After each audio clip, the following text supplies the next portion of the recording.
de tu pueblo y bendice a tu pueblo para que su corazón sea un terreno fértil donde la semilla de tu palabra pueda crecer, pueda florecer y sobre todo pueda dar fruto.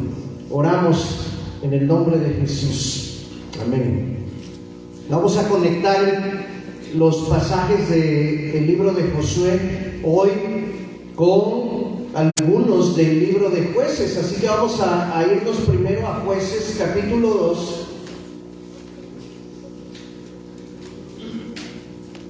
Porque estas historias están conectadas, están relacionadas.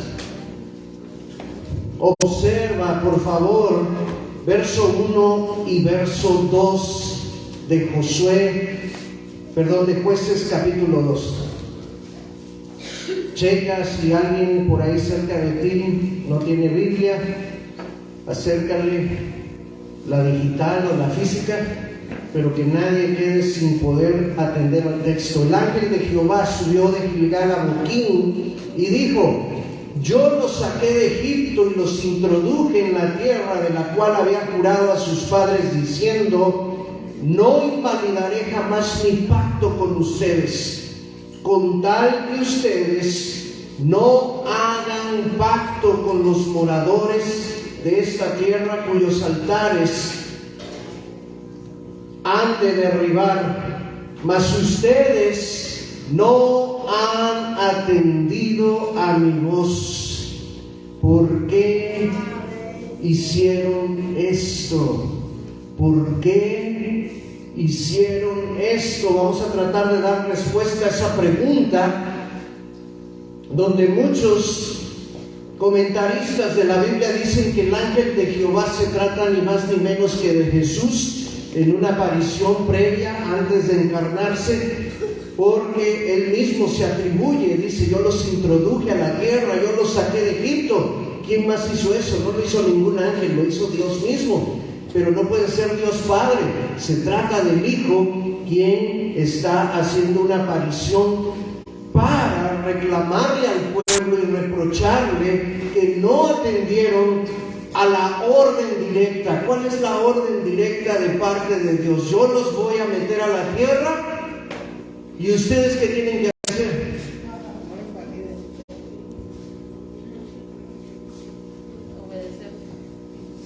¿Obedecer en qué?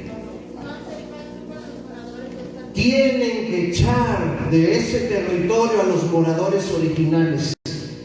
Tienen que expulsarlos, tienen que exterminarlos, tienen que deshacerse de ellos.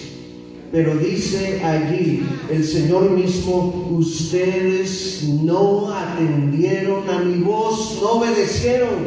Y la pregunta es: ¿por qué?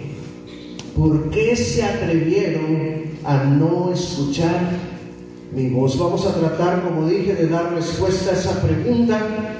Y antes quiero recordarles que después de las conquistas que vimos en los capítulos pasados del libro de Josué, como la de Jericó, como la de las otras ciudades, todas esas fueron de manera colectiva. Era la manera en la cual Dios iba a usar a su pueblo, comandados por Josué, para empezar a intimidar y empezar a darles al pueblo de Israel la victoria, que empezaran a experimentar el gozo de poseer, de conquistar tierra.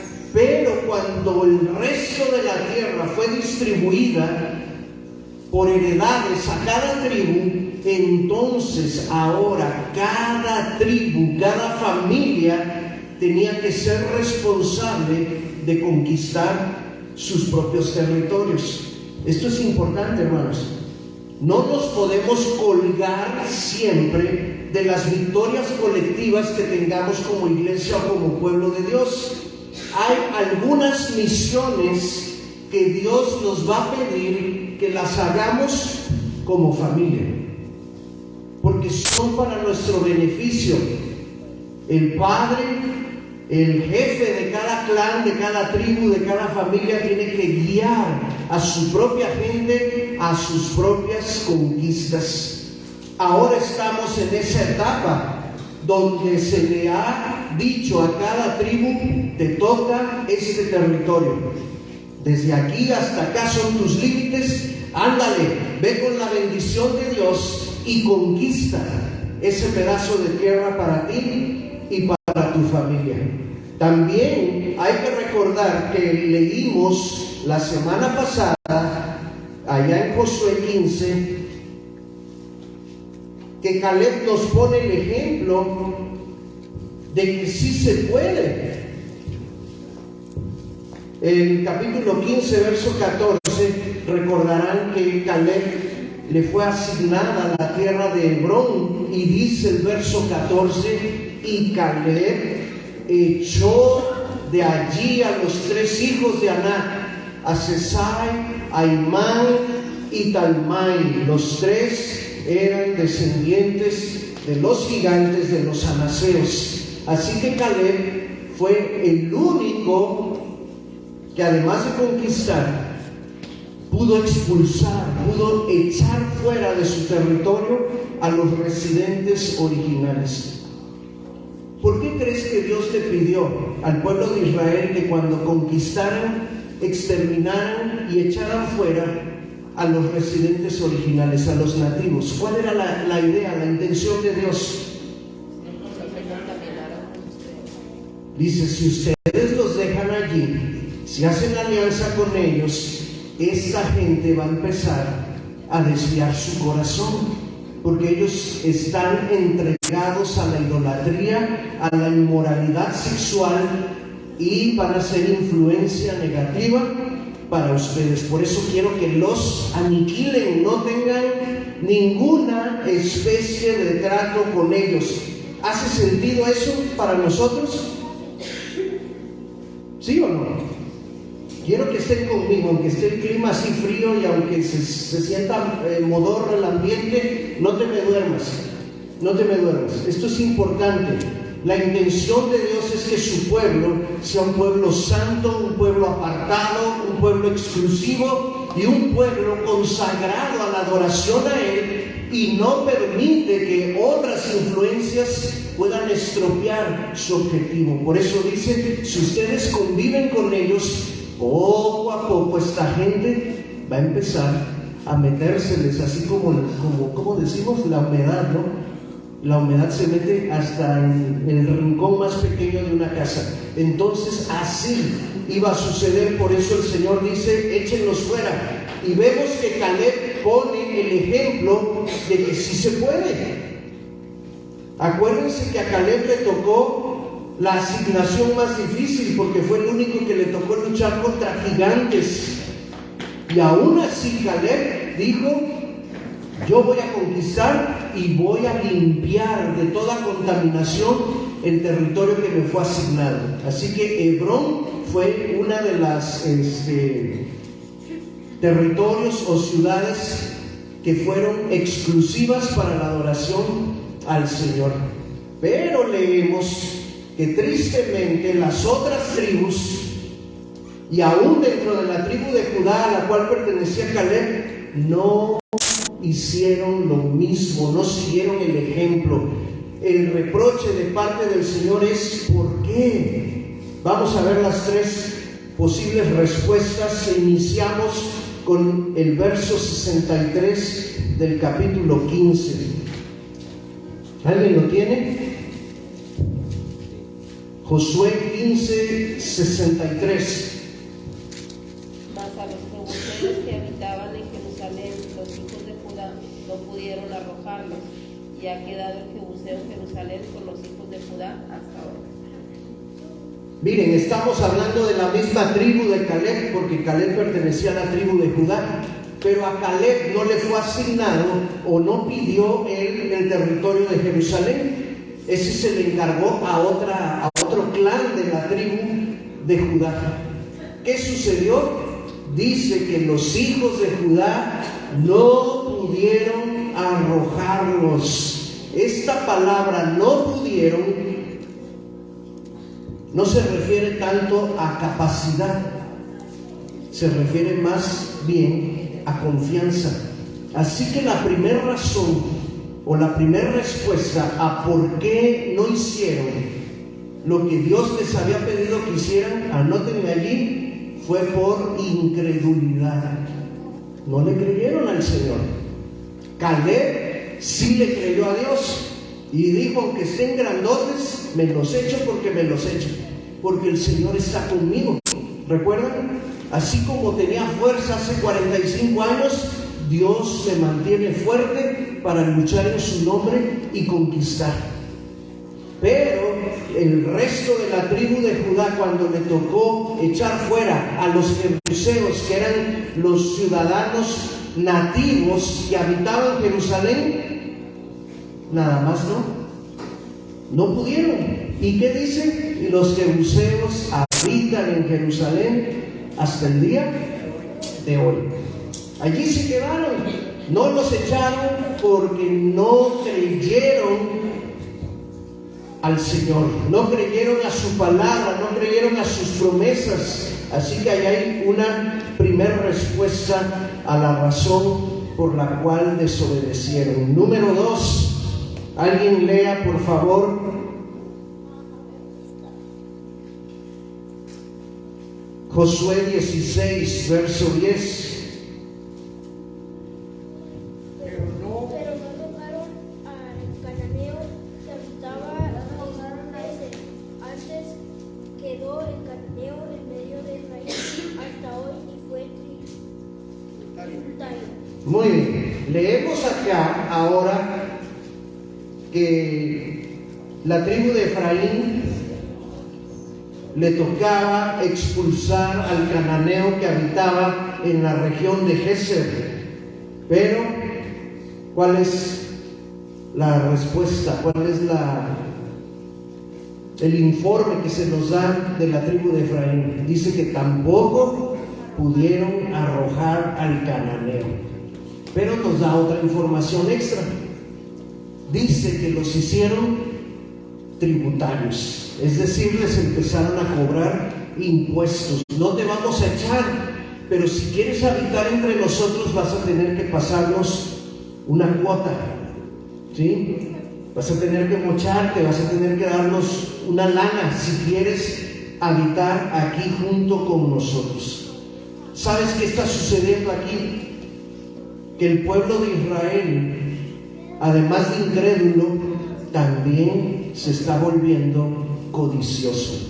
Y dijeron: estos que están aquí pueden hacer el trabajo sucio, que sean nuestros esclavos, que trabajen para nosotros y aparte les vamos a cobrar, aparte les vamos a pedir una comisión si es que quieren habitar entre nosotros. ¿Qué es lo que vio Israel en los cananeos de Geser? En el caso de la tribu de Efraín, vieron, hagan de cuenta las caricaturas, los ojos se les pusieron con los signos de pesos y dijeron: de aquí soy, ya la hice, de aquí puedo yo beneficiarme, mi familia y el resto de mi tribu con esta gente. ¿Cuál era la orden de Dios? Dios les dijo: cuando lleguen a la tierra prometida, hagan tributarios y sus siervos a la gente nativa de estos lugares. No fue esa la orden. La orden fue: échalos, extermínalos, no tengas nada que ver con ellos. Entonces tenemos dos situaciones pecaminosas aquí: la incredulidad, que es no confiar en Dios, no creerle a Dios, y luego tenemos la codicia, que es ese deseo del corazón de querer poseer más y más y más. No les bastaba con la herencia que Dios les había dado, no les bastaba con la tierra que Dios les había dado, no les bastaba con que la tierra era una tierra rica en leche y miel. Ellos querían más, y por querer más terminaron haciendo alianza con quien no debían de hacer. Por último, la tercera respuesta que yo encuentro posible a la pregunta del Señor de por qué lo hicieron, la encontramos allá en Jueces. Les digo que estos pasajes del 15 y 16 están conectados con Jueces capítulo 1 y 2. Miren lo que leemos aquí.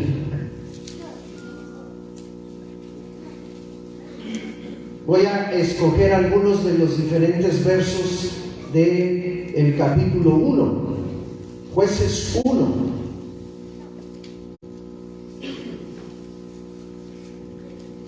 Se repite la historia, se repite el informe en el verso 21, mas el jebuseo que habitaba en Jerusalén no lo arrojaron los hijos de Benjamín, y el jebuseo habitó con los hijos de Benjamín hasta el día de hoy. Luego, verso 27, tampoco Manasés arrojó a los de Bet-Seán, tampoco a los de las aldeas, ni a los de Tanak y sus aldeas, ni a los de Dor y sus aldeas, ni a los habitantes de Ibleam y sus aldeas, ni los que habitan en Megiddo y en sus aldeas. ¿Por qué no los echaron los de Manasés? ¿Qué dice al final del 27? Porque el cananeo persistía en habitar en aquella tierra, es decir, no se querían ir. Dice el verso 29, tampoco Efraín arrojó al cananeo que habita en Geser, sino que habitó en medio de ellos. Otra tribu, Zabulón, verso 30, tampoco arrojó a los que habitaban en Quitrón, sino que el cananeo habitó en medio de él y le fue tributario. Tampoco Aser, otra tribu de Israel, arrojó a los que habitaban en Aco. Y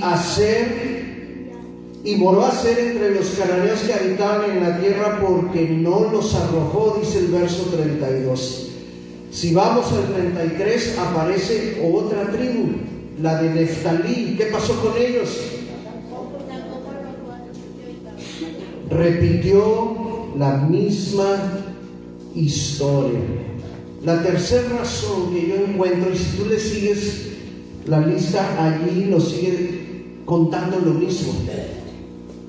Cuando tú llegas a un lugar que es habitado por otra persona y le dices, ya llegué yo, ahora tú vete, ¿tú crees que la otra persona va a decir, oh sí, claro, estaba esperando que llegaras para irme? Miren, de hecho, todavía sucede hasta el día de hoy que si tú compras un terreno y no lo habitas, y de repente alguien llega y ve ese terreno y esa persona lo ocupa, le llaman, bueno, no sé cómo le llaman aquí, pero yo conozco que le dicen paracaidistas, ¿sí? Se apoderan, se apropian del terreno, y luego tú llegas y dices, oye, pero este es mi terreno, legalmente es mi terreno, así que necesitas irte. Ha habido casos donde la gente dice, no me voy, y no me voy, y no me voy, a ver cómo le haces para sacarme de aquí. Entonces los cananeos, cuando ven que los israelitas llegan, algunos dicen, no nos vamos a ir. Aunque Dios, ya vimos en sermones pasados, había puesto su terror sobre esta gente. Pero quizás estas tribus estaban no creyendo y estaban viendo cómo hacer alianza. Y la tercera razón que yo creo por la cual no los arrojaron es porque no querían pelear, no querían incomodar. Es muy incómodo eso de estar diciéndole a alguien, ándale, ya vete, y la otra persona se pone en ese y dice, no me voy, y le vuelves a decir, ya vete, y te dice, no me voy. Entonces llega un momento en el cual dices, pues ya que se quede y ya luego veo cómo le hago. Pero no quiero estar discutiendo, no quiero estar peleando, no es cómodo para mí verme en esa situación. Ahorita vamos a hacer unas aplicaciones en cuanto a eso. Entonces tenemos que a la pregunta del Señor, ¿por qué no habían obedecido? La respuesta sería, porque no te creímos, porque fuimos codiciosos y porque no queríamos alterar nuestra comodidad, ya habíamos llegado aquí y pues los vimos que ahí estaban y dijimos, al rato vemos qué hacemos o cómo lo resolvemos, pero no queremos alterar nuestra comodidad, somos comodinos. Ahora, fíjate bien, este pasaje nos hace ver aplicaciones al día de hoy para nosotros. Como dije, hay conquistas que son reservadas, misiones que solamente tú y tu familia deben conquistar. La iglesia va a estar apoyándote, la iglesia quizás va a estar orando, la iglesia quizás te va a aconsejar, pero la lucha, la batalla la tienes que enfrentar tú, ahí en tu casa, con tus hijos, con aquellos que todavía no quieren rendirse al Señor Jesús, con situaciones que se viven en el matrimonio, con la educación de nuestros hijos, y que a veces cometemos el mismo error que el pueblo de Israel, que las tribus de Israel, que las familias de Israel. ¿Qué es lo que hacemos? Dejamos de creer a las promesas de Dios. ¿Sí? Ejemplo actual. Quizás aquí hay familias que algún miembro de su familia no es cristiano, no quiere nada con Dios, y nosotros dejamos de insistir, dejamos de orar, porque al paso del tiempo nos va ganando la incredulidad y decimos, ya estoy cansado, ya es suficiente, ya oré mucho, pensamos que ya oramos mucho y dejamos de creer. Nunca va a cambiar fulanito de tal, nunca se va a convertir, nunca va a dejar la droga o nunca va a dejar el vicio. Dejamos de creer. Y eso, hermanos, es una lucha que solo tú debes luchar por tu propia familia. Dios también te ha dado herencia a ti en lo particular. Y aunque Dios nos ha repartido una herencia colectiva como iglesia, las herencias particulares solamente las pueden reclamar aquellos a quienes a nombre de ellos está destinada esa herencia. Si la herencia dice para la familia Núñez, Mari, ¿cómo te apellidas? Mojica, Núñez Mojica, si dice Núñez Mojica, no puedo ir yo, familia Lagunes Solís, a reclamar la herencia que tiene el nombre de ellos. ¿Me entienden? Porque esa herencia fue dada a esa familia. Entonces los que la tienen que pelear, los que tienen que luchar, los que la tienen que reclamar, son ellos. Y yo debo de preocuparme por reclamar la mía y pelear mis propias batallas. Entonces, además de incrédulos, dijimos que a veces nos volvemos codiciosos. ¿Cómo aplica esto en nuestros días? Hay muchas formas de ser codicioso, y la codicia tiene muchas primas o hermanas que le siguen, como la tranza, como la mentira. Miren, algunas familias dicen, nos ha llegado muy caro el recibo de la luz, pero tengo un amigo en comisión que me puede conseguir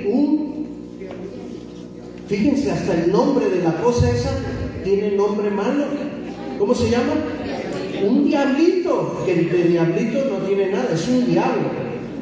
Y ahí vamos al medidor, ¿verdad? Y ponemos el diablo y quizás el recibo de la luz nos llega más bajo, pagamos menos, nos alcanza para otras cositas, pero la acción que acabamos de hacer, ¿le agrada al Señor?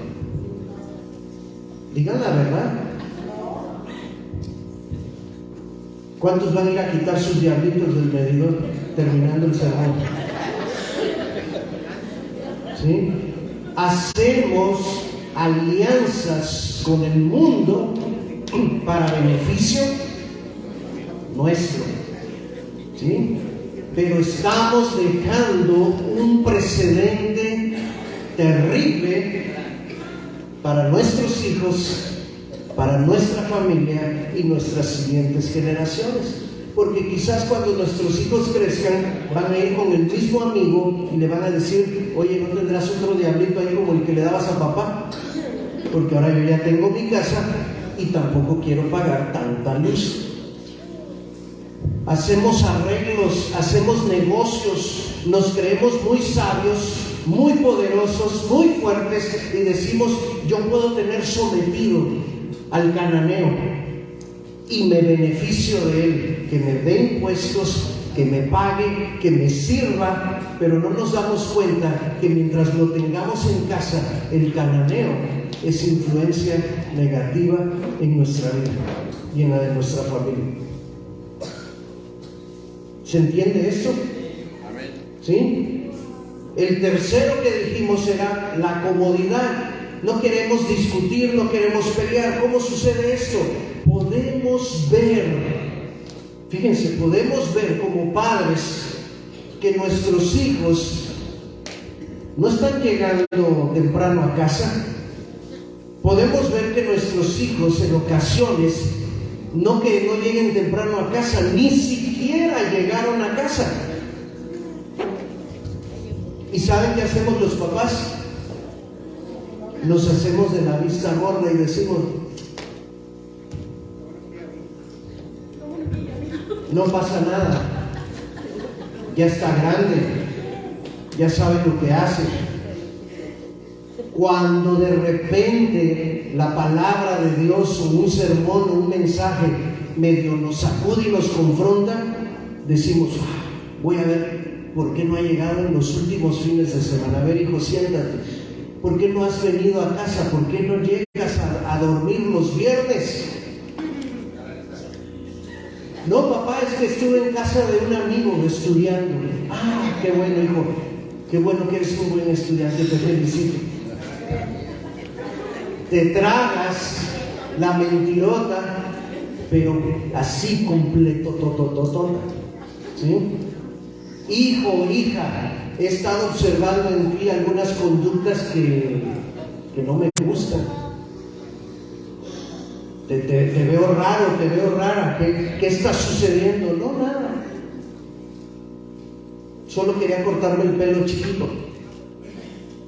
¿Sí?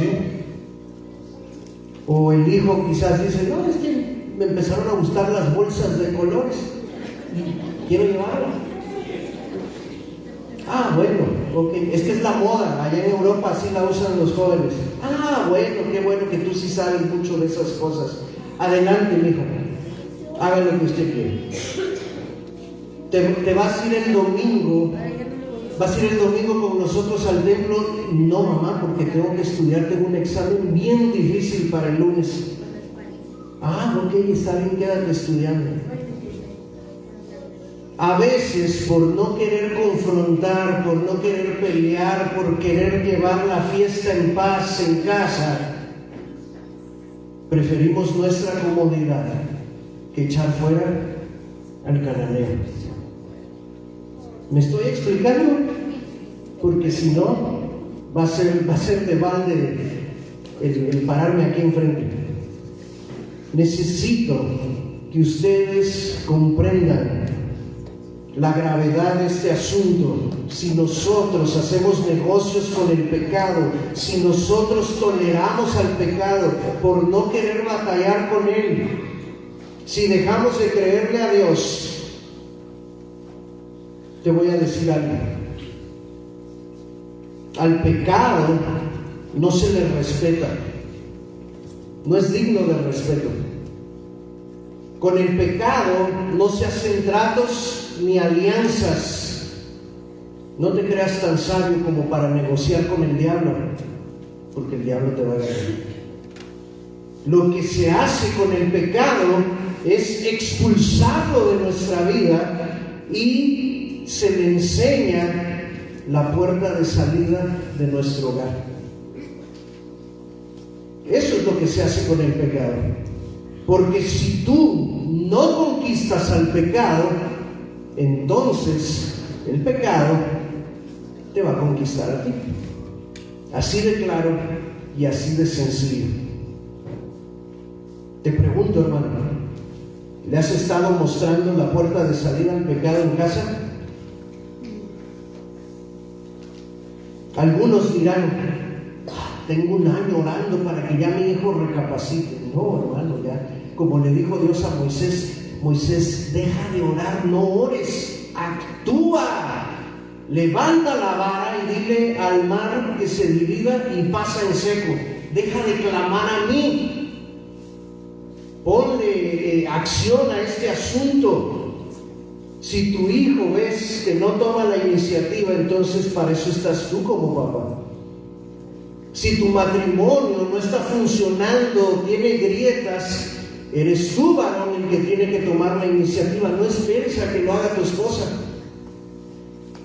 Si toda la familia se da cuenta que están pasando por situaciones que se les hacen cada vez más difíciles, necesitan sentarse los 4, los 5 o todos los miembros que formen la familia y ponerse de acuerdo para expulsar juntos al cananeo de su hogar y sobre todo de su corazón. Miren lo que sucedió. Estás en Jueces capítulo 2. Después de que el Señor en el verso 2 hace la pregunta, ¿por qué habéis hecho esto?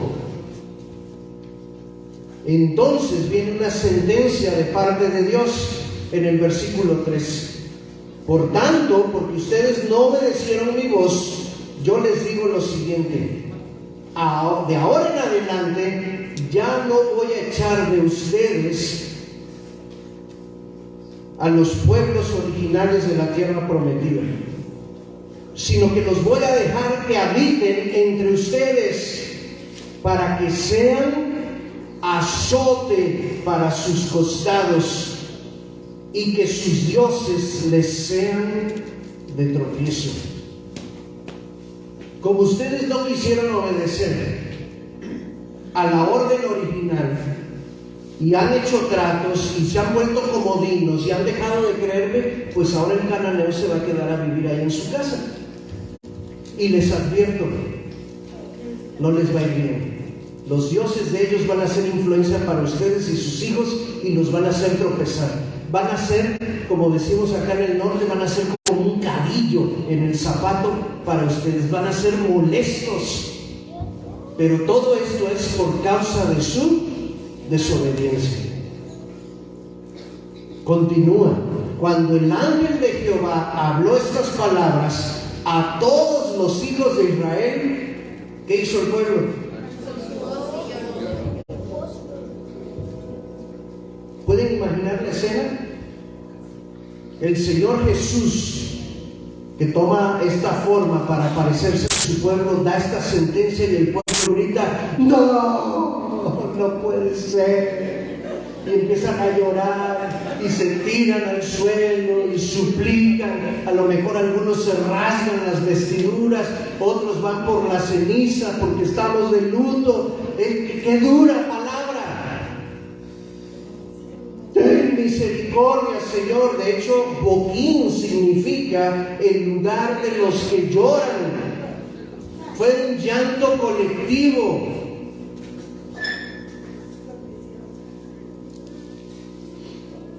Y a veces pensamos que llorar es sinónimo de arrepentimiento. Pero esta historia comprueba que no lo es.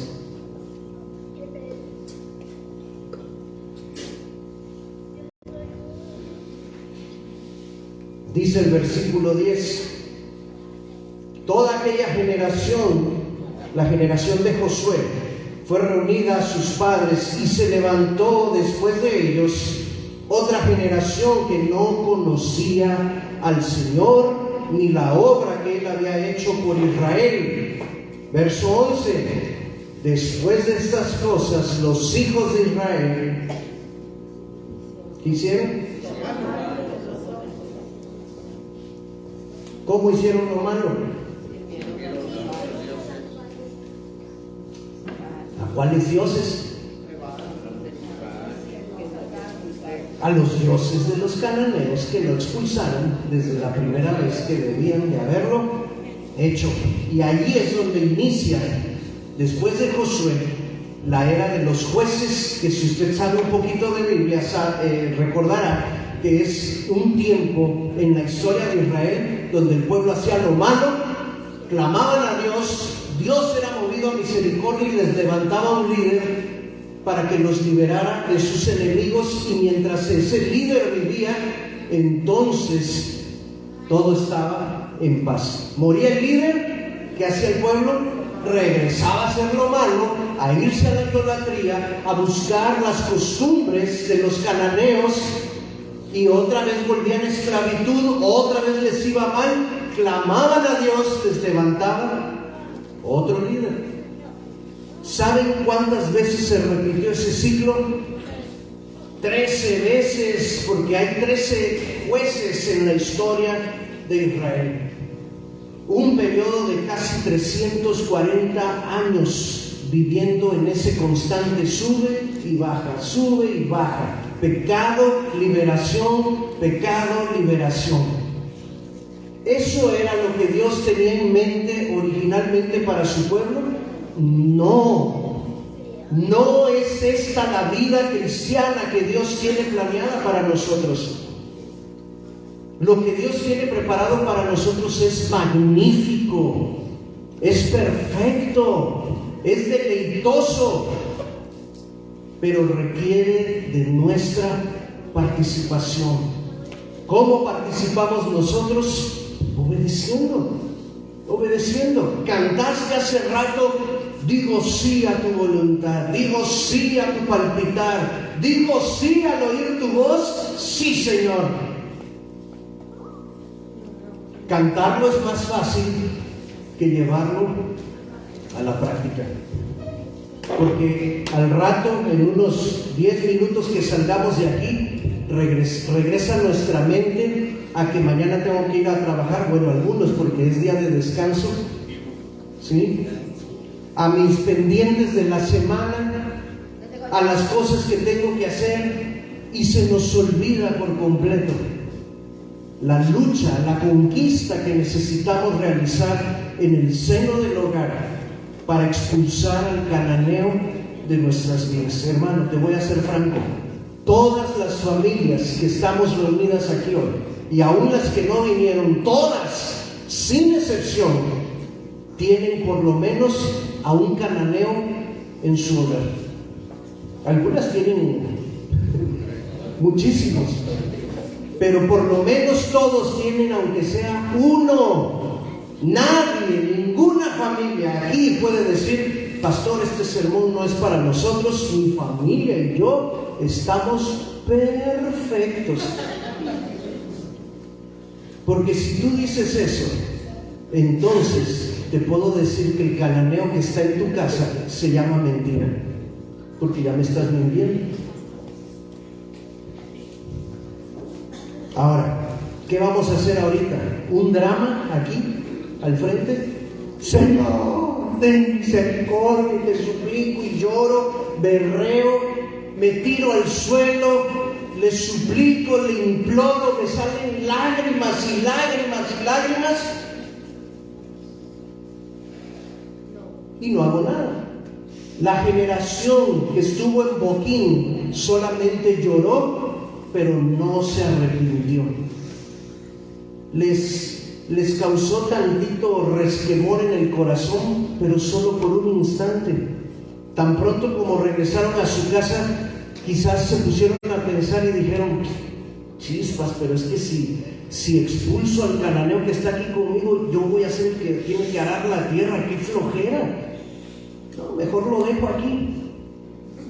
Y quizás otra familia dijo: si despedimos a esta gente que nos ha estado sirviendo y pagando tributo e impuesto, vamos a dejar de recibir ingresos que nos van a hacer falta. Mejor lo dejamos otro ratito aquí.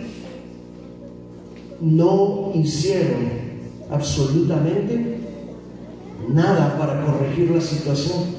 Y entonces la situación, en vez de mejorar, ¿qué sucedió? empeoró, se agravó, se hizo más difícil, de tal manera que terminaron entregados ellos mismos a la idolatría, sirviendo a los Baales y haciendo lo malo ante los ojos de Dios. Te pregunto a ti, familia, que estás presente hoy, ¿quieres cargar con esta maldición, con este castigo, solo por no aplicarte? ¿Estás dispuesto a correr ese riesgo de no expulsar al cananeo de tu hogar, mantenerlo allí y esperar a ver si Dios tiene de ti misericordia? Déjame decirte algo, no va a haber, porque el Señor está siendo claro. Él quiere que conquistes el territorio que te ha asignado como familia y eches fuera a aquello que es mala influencia, que es contaminación para ti y para tu familia, que te va a incomodar. A lo mejor sí, a lo mejor tu hijo se va a poner al brinco y te va a decir, ¿qué? ¿Y tú qué? ¿Cómo me dices si yo también te he visto a ti que haces cosas? A lo mejor sí te va a poner al brinco, a lo mejor te va a dejar de hablar, pero por eso no lo vas a hacer, para que no se moleste. Hay que hacerlo, hay que corregirlo, hay que trabajarlo. Vas a dejar de orar, a dejar de insistir con ese familiar que no quiere entregarse a Cristo solo porque has dejado de creer. No, este es tiempo para renovar tu confianza en el Señor. Vas a seguir haciendo negocios con el mundo, con el pecado, con Satanás. Desde ahorita te advierto que vas a salir estafado, porque Satanás no negocia derecho. Él se va siempre por los caminos torcidos. No te conviene ese tipo de transacciones ni de negocios. Cierra tus ojos, hermano. Tú eres una familia aquí en Dunamis. Podemos tener victorias colectivas como iglesia, pero esas victorias colectivas solo son para mostrarte el camino de cómo tú en casa puedes también conquistar lo que Dios te ha pedido que conquistes. ¿Qué es? No lo sé, pero tú sí lo sabes. Dile al Señor, muéstrame cuáles son los pecados, cuáles son los cananeos que habitan junto conmigo.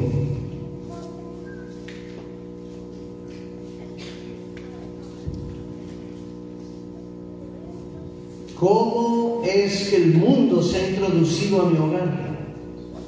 ¿Y cómo lo he permitido?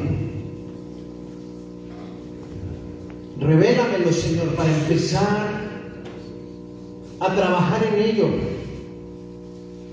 Quiero que mi casa y yo, mi familia y yo, te sirvamos con todo el corazón. Queremos ser como Caleb, expulsar los gigantes que habitaban mi territorio.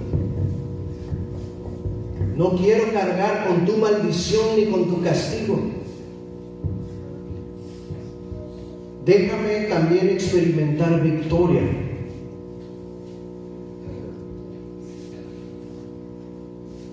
Ahora, fíjate bien, no basta con solo sentir remordimiento, con llorar. Dios te está llamando al arrepentimiento, nos está llamando a esto.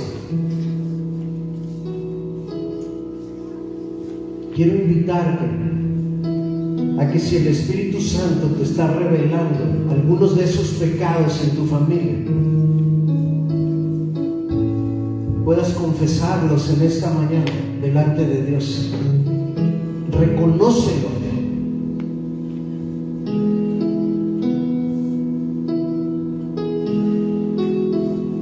Y mientras oras, pídele al Señor perdón.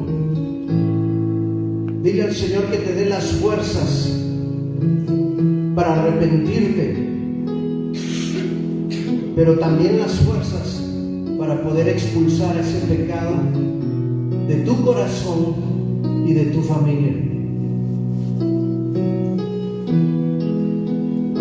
Te dejo un rato con Dios. Los que quieran pasar pueden pasar, los que quieran ahí en su lugar, los que quieran doblar rodilla, doblen rodilla, los que quieran alzar sus manos, alcen sus manos, pero no dejes de hablar con Dios, no dejes pasar esta oportunidad, no seas solo un llorón de boquín.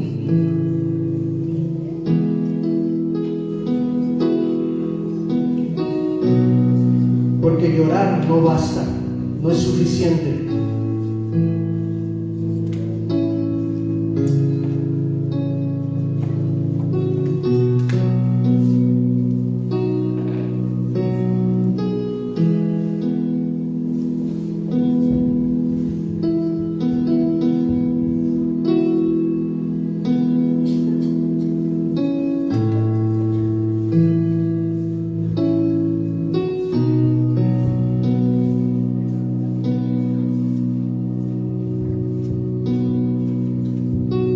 Padre, tú conoces cada familia y cada corazón. Nos conoces perfectamente.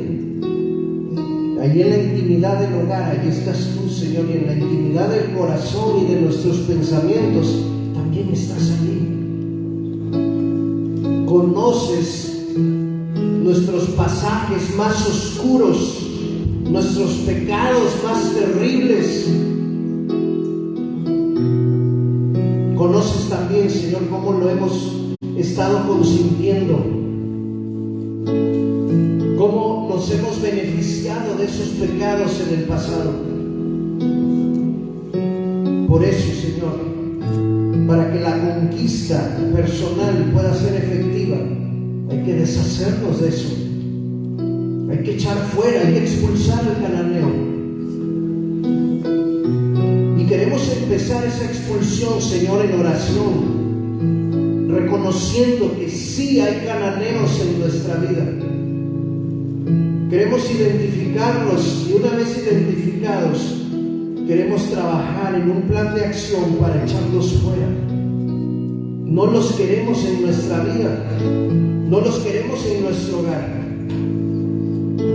Queremos mostrarles la puerta de salida y para eso necesitamos tu ayuda. Gracias porque tu perdón sabemos que ya lo tenemos. Ahora te pedimos tu poder para poder enfrentar a nuestros pecados. ¿Hay alguna familia que está orando sobre esto? ¿Alguna persona en lo particular? Si tú estás haciendo esta oración, si tú estás entendiendo el mensaje del sermón,